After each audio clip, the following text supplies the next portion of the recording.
রাজধানী কলকাতা। স্থানীয় সংবাদ পড়ছে ধৃতি সেন শর্মা। বিশেষ খবর হলো, এসএসসি শিক্ষক নিয়োগ পরীক্ষায় 10 নম্বর দেওয়াকে কেন্দ্র করে নতুন চাকরি প্রার্থীদের বিক্ষোভে আজ উত্তপ্ত সল্টলেকের করুণাময়ী চত্বর। 2016 সালের এসএসসি নিয়োগ সংক্রান্ত ইন্টারভিউ আগামীকাল শুরু হচ্ছে। রাজভবনে আগ্নেয়াস্ত্র মজুত রাখা হয়েছে বলে তৃণমূল কংগ্রেস সাংসদ কল্যাণ বন্দ্যোপাধ্যায়ের অভিযোগের প্রেক্ষিতে রাজ্যপাল সিভি আনন্দ বোসের নির্দেশে আজ রাজভবনে বিশেষ চিরুনি তল্লাশি চালানো হয়।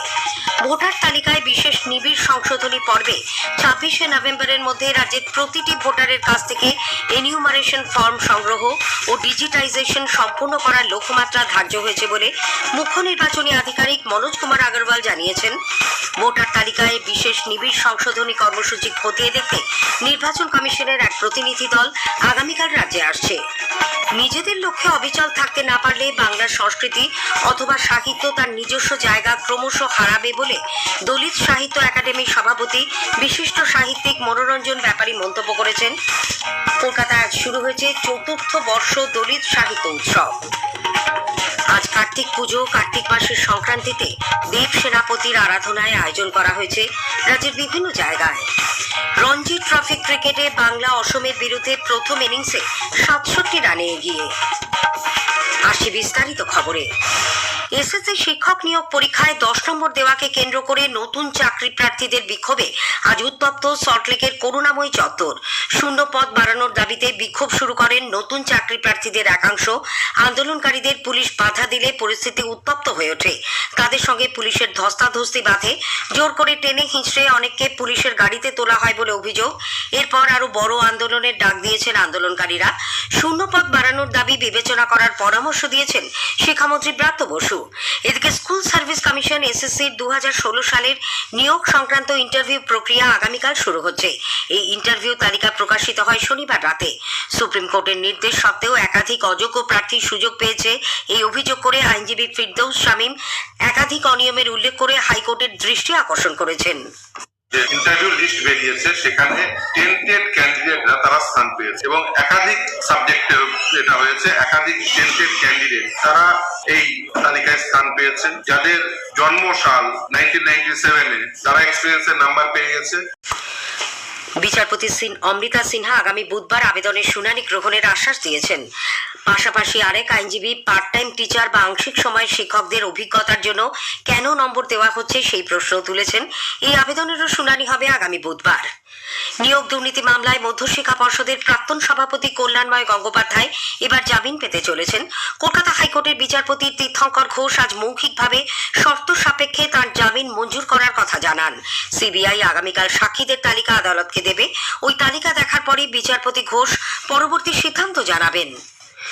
রাজভবনে বোমা বন্দুক মজুত রাখা নিয়ে তৃণমূল কংগ্রেস সাংসদ কল্যাণ বন্দ্যোপাধ্যায়ের আনা অভিযোগের প্রেক্ষিতে রাজ্যপাল সিভি আনন্দ বোসের নির্দেশে রাজভবনে আজ বিশেষ চিরুনি তল্লাশি চালানো হয়। বম্ব স্কোয়াড, স্নিফার ডগ, কেন্দ্রীয় আধা সামরিক বাহিনী, কলকাতা পুলিশ ও রাজভবনের নিরাপত্তার দায়িত্বে থাকা আধিকারিকরা যৌথভাবে অভিযান চালান। কর্মীদের বের করে খালি করা হয় রাজভবন। সফর কাটছাট করে উত্তরবঙ্গ থেকে রাজভবনে ফিরে রাজ্যপাল সিভি আনন্দ বোস নিজে তল্লাশি অভিযানের নেতৃত্ব দেন। পরে তিনি সাংবাদিকদের বলেন, সত্যকে সকলের সামনে আনতে এই অভিযান চালানো হয়েছে, কিন্তু কিছুই পাওয়া যায়নি। এরপর সাংসদদের অবমাননাকর আচরণের মন্তব্যের পরিপ্রেক্ষিতে আইনি ব্যবস্থা নেওয়া হতে পারে বলেও রাজ্যপাল ইঙ্গিত দেন। Public have a right to know the truth. That is why this joint operation has been sanctioned. Now we are searching every nook and corner of the Rajbhavan. So far nothing has been detected and we hope nothing will be detected. If the false statement made by the Honorable MP is unearthed properly, much to the conviction of the people of Bengal, certainly strong legal action will be taken against the MP for alleging such things against the constitutional position. Voter তালিকায় বিশেষ নিবিড় সংশোধনী পর্বে 26শে নভেম্বরের মধ্যে রাজ্যের প্রতিটি ভোটারের কাছ থেকে এনিউমারেশন ফর্ম সংগ্রহ, ডিজিটাইজেশন সম্পূর্ণ করার লক্ষ্যমাত্রা ধার্য করা হয়েছে বলে রাজ্যের মুখ্য নির্বাচনী আধিকারিক মনোজ কুমার আগরওয়াল জানিয়েছেন। তার দপ্তরে আজ সাংবাদিকদের আগরওয়াল জানান, ইতিমধ্যে পূরণ হওয়া এনিউমারেশন ফর্ম সংগ্রহ শুরু হয়েছে। এখনো পর্যন্ত 80 লক্ষ এনিউমারেশন ফর্ম ডিজিটাইজেশন হয়েছে। মুখ্য নির্বাচনী আধিকারিক আরও বলেন, কাজে গতি আনতে এবং বুথ লেভেল আধিকারিকদের ওপর চাপ কমাতে একাধিক পদক্ষেপ নেওয়া হয়েছে। সমস্ত ইআরওদের নির্দেশ দেওয়া হয়েছে, জরুরি পরিষেবায় নিযুক্ত এমন কর্মী ছাড়া যে কোনো দপ্তরে কর্মরতদের এসআইআর এর কাজে সহায়তার জন্য নিযুক্ত করা যেতে পারে। এদিকে বিএলওদের ওপর ডাটা এন্ট্রির কাজ সহ অল্প সময় ব্যাপক কাজের বোঝা চাপিয়ে দেওয়া এবং মানসিক ও শারীরিক হেনস্থার মতো বিভিন্ন অভিযোগ ও এসআইআর এর ফর্ম জমা দেওয়ার সময়সীমা বৃদ্ধি এবং অন ডিউটির সুস্পষ্ট নোটিশের দাবিতে শিক্ষানুরাগী ঐক্য মঞ্চের বিএলও শাখার পক্ষ থেকে আজ রাজ্যের মুখ্য নির্বাচনী আধিকারিকের দপ্তর অভিযান করা হয়। অভিযানের পর মঞ্চের সাধারণ সম্পাদক কিঙ্কর অধিকারী, মনোজ কুমার আগরওয়াল ও অতিরিক্ত মুখ্য নির্বাচনী আধিকারিক দিব্যেন্দু দাসের সঙ্গে দেখা করে স্মারকলিপি দেন। এসআইআর ফর্ম আপলোডের ক্ষেত্রে একাধিক সমস্যার অভিযোগ তুলেছেন দক্ষিণ 24 পরগনার মন্দিরবাজার ব্লকের বেশ কিছু বিএলও।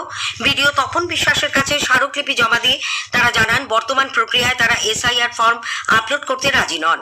তাদের দাবি, অ্যাপ ও সার্ভারজনিত সমস্যার কারণে বারবার আপলোডে বাধা তৈরি হচ্ছে। এদিকে কাজের চাপ দিনের পর দিন বাড়ছে। যে দায়িত্ব পালন করতে বলা হয়েছিল তার থেকে বেশি কাজ তাদের করতে হচ্ছে। এই অভিযোগ তুলে আজ উত্তর 24 পরগনার বরানগরে এসআইআর সংক্রান্ত ক্যাম্প অফিসে বিএলওরা বিক্ষোভ দেখায়। যে নোটিশের ভিত্তিতে তাদের কাজের দায়িত্ব দেওয়া হয়েছিল তার বাইরেও কাজ বাড়িয়ে দেওয়া হচ্ছে। তাদের কথা শোনা না হলে আইনি পদক্ষেপ নেবেন বলেও বিএলওরা জানিয়েছেন। বিজেপি রাজ্যের যে সমস্ত ভোটার এখনো এসআইআর এর ফর্ম পাননি তাদের অবিলম্বে ফর্ম বিতরণের দাবি জানিয়েছে। বিরোধী দলনেতা শুভেন্দু অধিকারী কলকাতায় আজ এক সাংবাদিক বৈঠকে অভিযোগ করেন, বহু এলাকায় বিএলওরা ইচ্ছাকৃতভাবে অথবা রাজনৈতিক কারণে ভোটারদের এখনো এসআইআর ফর্ম বিলি করেননি। কোনো বৈধ ভোটদাতা যাতে ফর্ম থেকে বঞ্চিত না হন তার জন্য 48 ঘন্টার মধ্যে ব্যবস্থা নিতে বিরোধী দলনেতা নির্বাচন কমিশনের কাছে দাবি জানিয়েছেন। বহু জায়গায় ফর্ম পাননি বলে অভিযোগ এসেছে। আমরা ইসিআই এবং সিও অফিসে দাবি করেছি অবিলম্বে হেল্পলাইন নম্বর, হোয়াটসঅ্যাপ নম্বর জনগণের জন্য যাদের ইচ্ছাকৃতভাবে বা রাজনৈতিক কারণে বিএলওরা ফর্ম দেননি, এই বিষয়ে সুনির্দিষ্ট ব্যবস্থা গ্রহণ করতে হবে।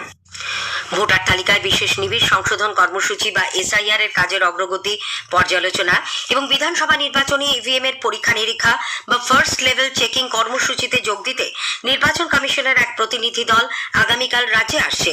এই রাজ্যের দায়িত্বপ্রাপ্ত senior deputy election commissioner Gyanesh ভারতীর নেতৃত্বে ওই দলে আছেন principal secretary SB Joshi, Malay Mallick এবং ডেপুটি সেক্রেটারি অভিনব আগরওয়াল। তারা কলকাতা, উত্তর ও দক্ষিণ, নদিয়া, দক্ষিণ 24 পরগনা, মুর্শিদাবাদ ও মালদায় এসআইআর এর কাজ পর্যালোচনা করবেন। শুক্রবার কমিশনের দলটি নিউ টাউনের তালকুটির কনভেনশন সেন্টারে আগামী বিধানসভা নির্বাচনের জন্য ইভিএম এর ফার্স্ট লেভেল চেকিং কর্মশালায় যোগ দেবেন। এসআইআর নিয়ে যে কোনো প্রশ্ন থাকলে রাজ্যের মুখ্য নির্বাচনী আধিকারিকের দপ্তর সরাসরি টেলিফোনে যোগাযোগ করতে বলেছে। যে কোনো কাজের দিন সকাল 10:30 থেকে বিকেল 5:30 পর্যন্ত টোল ফ্রি নম্বর 1950 অথবা 033223100850 এই নম্বরে যোগাযোগ করতে বলা হয়েছে। স্থানীয় সংবাদ শুনছেন আকাশবাণী কলকাতা কেন্দ্র থেকে। নিজেদের লক্ষ্যে অবিচল থাকতে না পারলে বাংলার সংস্কৃতি অথবা সাহিত্য তার নিজস্ব জায়গা ক্রমশ হারাবে বলে দলিত সাহিত্য একাডেমির সভাপতি বিশিষ্ট সাহিত্যিক মনোরঞ্জন ব্যাপারী মন্তব্য করেছেন। 3 দিনব্যাপী দলিত সাহিত্য উৎসবের উদ্বোধনী অনুষ্ঠানে তিনি আজ বলেন, দলিত সাহিত্য নিয়ে এগিয়ে থাকা মানুষকে প্রান্তিক মানুষের কাছে পৌঁছতে হবে, তবেই তারা নিজেদের অধিকারের কথা বলতে পারবেন। আপনার নিজের মানুষ, যে মানুষের সমাজ থেকে আপনি উঠে এসছেন, সেই মানুষগুলো যদি আপনার পাশে পিছনে না থাকে তাহলে আপনি একা বেশি দূরে আগাতে পারবেন না। যে মানুষগুলোর কাছে এই কথাগুলো পৌঁছে দেওয়া দরকার, সেই মানুষগুলো যেখানে থাকে, বস্তিতে, খালপাড়ে, প্রত্যন্ত অঞ্চলে এই কথাগুলো সেখানে পৌঁছানো দরকার। চতুর্থ বর্ষ দলিত সাহিত্য উৎসবে 2024-এর দলিত সাহিত্য পুরস্কার পেলেন নাট্যকার দীনেশ চন্দ্র রায়, লোক সংস্কৃতি গবেষক দেবব্রত নস্কর। আজ কার্তিক পুজো। কার্তিক মাসের সংক্রান্তিতে দেব সেনাপতি কার্তিকের আরাধনা আয়োজন করা হয়েছে রাজ্যের বিভিন্ন জায়গায়। পূর্ব বর্ধমানের কাটোয়া, হুগলির বাঁশবেড়িয়া, চুঁচুড়া ও বাঁকুড়ার সোনামুখীতে এই পুজো বিশেষ উল্লেখযোগ্য।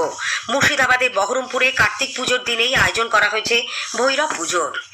কেন্দ্রীয় সরকারের যুব বিষয়ক ও ক্রীড়া মন্ত্রকের অন্তর্গত মাই ভারত হাওড়ার পক্ষ থেকে সর্দার বল্লভভাই প্যাটেলের ১৫০তম জন্মবার্ষিকী উপলক্ষে আজ এক পদযাত্রার আয়োজন করা হয়। ৫০০ জন যুবক যুবতীকে নিয়ে পদযাত্রা বেলুর বাদামতলা থেকে গুরুকুল স্কুল পর্যন্ত ৩ কিলোমিটার পথ পরিক্রমা করে। অন্যদিকে সর্দার বল্লভভাই প্যাটেলের ১৫০তম জন্মজয়ন্তী উপলক্ষে স্বদেশী দ্রব্য ক্রয় ও ব্যবহার এবং বিদেশি পণ্য বর্জনের ডাক দিয়েছেন রায়গঞ্জের সাংসদ কার্তিক চন্দ্র পাল।